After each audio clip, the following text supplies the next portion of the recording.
Hi, everyone. Good morning. Welcome to Morning Joe with Christina and Brooke. Today, we're going to talk about learning, growing, and how it's just not easy. It's not easy. What do you think about that, Joe? I Back to you, Joe. I feel like that's just that topic. I think is like at the heart of everything we've been talking about since like our very first Morning Joe, right? The idea of having these goals, having plans, wanting to grow, wanting to develop, wanting to become better people, identifying weaknesses, figuring out how to work through them. And I think in thinking through this topic before, our session, like one of the things that makes it so hard is that I think it stands in opposition to what, like the message that we receive from so many other parts of our lives that lead us to believe that things are easy, that my changes should be happening now, that things should happen like I needed them yesterday. Like that's how things are. In fact, earlier today, I was overhearing somebody talking about their dissatisfaction with like their car company, right? The company that makes their car, because it was like they were supposed to come pick up my car from my work and they didn't. And it's like, which I get it, right? Like you pay for that, there's customer service, but the idea that so much of our lives is influenced by the mentality of like, yo, now 5 minutes, yesterday, Amazon, it's going to take more than a day for it to get here, but I paid for Amazon Prime. And the idea that real life changes, whether it's working through executive function, whether it's wanting to lose weight, trying to become a more patient person, trying to become a better parent, a better spouse, that anything like that, that really matters, it's hard. And it's an up and down process, and it's 2 steps forward and a step backwards and then 3 steps forward and 2 back. And Yeah. I just think that there's an important part of the process where we have to be okay with that and embrace that and understand that that's what progress looks like, that it's hard, it's not easy, that it's messy. And Christina, I heard say this once in regards to like our career path, and it stuck with me and it will forever, that we oftentimes have this idea that it should be like a ladder, right? We're climbing the corporate ladder, but in reality, it's more like a jungle gym.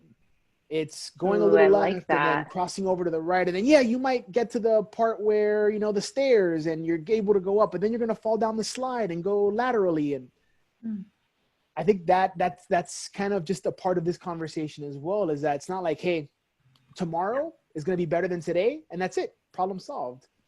In fact, I was just reading an article that talked about how it's not until you break your habit, the first time that you break your habit, that you're really able to tell whether or not it's a habit. It's not Mm. fail that you really have an opportunity to see if the habit took. So you ride, you go running 5 days in a row. You're like, oh, I've got it. No, it's what happens on day 7 when you don't run on day 6. What happens Mm. on day 7? Yeah. It's the opportunity to be like, man, is it there? Do I still want to keep going? So anyways, that was a little bit meandering, but just the idea that, yeah, it's not easy to change. And sometimes I think we lead ourselves, we're led to believe that it should be easy or that it is easy. Just take this pill, just have this procedure done, just do this thing, follow this formula, and boop, you're good. And I think Yeah. deep-seated change doesn't work like that. Yeah. I would like to kind of go in a little bit of a different direction, similar to what you said, but also I think the underlying issue for many of us, forget the Amazon Prime and all the things that come so quickly, but think about school. I mean, we're all at some point in a school setting. All the three of us have all worked in schools at some point. You two still work in a school setting. Um, in the traditional school setting that we grew up in public school system, if we didn't get things done in time, if we didn't get questions right on a test, right, we were failing, right? And that was it. And we considered ourselves stupid and not smart. So when we think about life, right, and making these successes, right, it's bound that even let's say you are book smart and that didn't happen to you growing up, it's bound that there's going to be these other failures because you're learning and growing. So Yeah. what I would like to share is just like an experience that I feel like many of us stumble upon, is that when we hit that roadblock and that challenge and that feeling of failure, a lot of us give up. So I think that what you said, Joe, it's really important for the viewers to know that you are going to hit a challenge, especially when you grow, because it's not that ladder. So the more you expand and think outside the box, and the more you want to develop as a person, as a business, whatever, it's not going to be easy. But, you know, we break down when we have those things happen, and then we break through afterwards, and then we grow even further. So to truly expand, we have to stretch ourselves. Yeah. And to stretch ourselves, it's going to have to feel uncomfortable, and it may not go in the path that we think it's going to go. And we just have to take a step back for a second to sharpen that saw and then move forward again. So I love what you said about, we're thinking things have to be coming to us quickly. And because that's society right now. We have the Amazon, we have the video games and everything. And also in school, we were told we have to get these questions done right in this amount of time. So it's like ingrained in our head. That's how things are if you want to be successful. Brooke, you just reminded me something about the foundation of my pedagogical beliefs. And when I was in the classroom, I always remember making a big deal out of failures and celebrating them, to the point where the first month of school was always really uncomfortable for my kids because they weren't used to that. But by the end, they would point out each other's mistakes and point out my mistakes. I welcomed that. Like, please tell me when you perceive me to be wrong. No, but when I'm wrong, right? Like, tell me when I'm wrong and what you think could have been the answer or should have been the answer. And we talk out that problem solving mentality so that you can get comfortable with failure, because you're right, that's exactly when you're growing. And I forgot in that. And in teacher training and development, it's the same thing.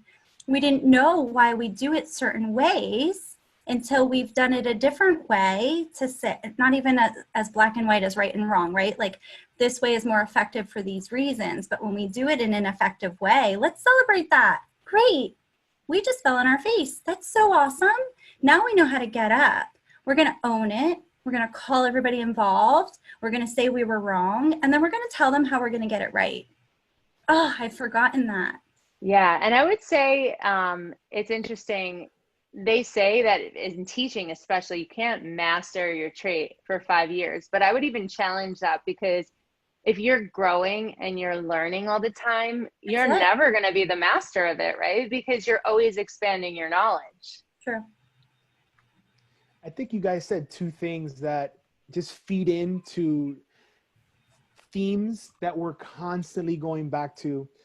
And one is that I think if we reflect on our own experiences, we'll come to find that, for Christina's point, that it's through failure that we often find our turning point, right?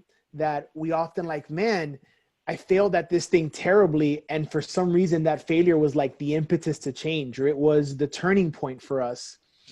And that when we reflect back on our past, like for school, which I think is a great example, or even just to our youth, whatever that might mean for whoever's listening and whatever age they might be at, that when we think back to the areas where we have grown from one age to the other, from one stage of life to the other, when we reflect, we realize, like, wait, it took me a really long time to wrap my mind around that, right? Like, one of the ones that I'm always laughing with parents about at school when I'm talking to them is the idea that kids never believe their parents know anything about anything.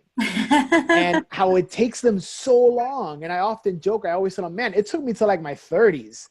So I was able to be like, man, mom, you weren't dumb. You had some stuff figured out. Like, you had some insight into life that maybe I could have used better. And that insight was there the whole time, but it literally took me 20 years from early, preteen to late 30s me to be like, man, there was something there. That's the reality of our experience. We're that slow moving of a creature that we need those failures. We need successes. We need more failure, more successes, more lessons learned based on those failures over time that bring us to like, man, here it is. I finally wrapped my mind around this thing in a way that I didn't appreciate until I stopped, paused, reflected. Yeah. Sometimes you have to touch the hot stove, right? Like they can tell you all day long, it's hot, don't touch it, it's hot. What does that mean? Oh, it's hot. Okay, got it. And they have to have the, like you said, the experiential learning. They have to do it to understand it, and they can't just hear or be told. On the job training is the best training. Yep, get in there, get messy. So what's the encouraging piece for anybody watching this? What's the takeaway piece? Keep going, keep going, keep going for 90 days. Keep going to reach those goals. And if for whatever reason after 90 days you're not reaching your goals, then maybe change the goal. But do whatever you can. Make sure you understand why you're doing it. You have the right resources in place, and just keep going. Yep, let everybody see you fall, and then let them see you get up. Yep. And on my end, it would be reflect on goals that you've achieved before and consider that likely the lead up to that wasn't perfect. The lead up to that was likely filled with failures and a couple of, sideways steps and a couple of backways steps. And yet you arrived there. You got there. Maybe not the way you intended, but you got there. And you still can't get there, whatever that might be. We're getting there. Happy Sunday, everybody.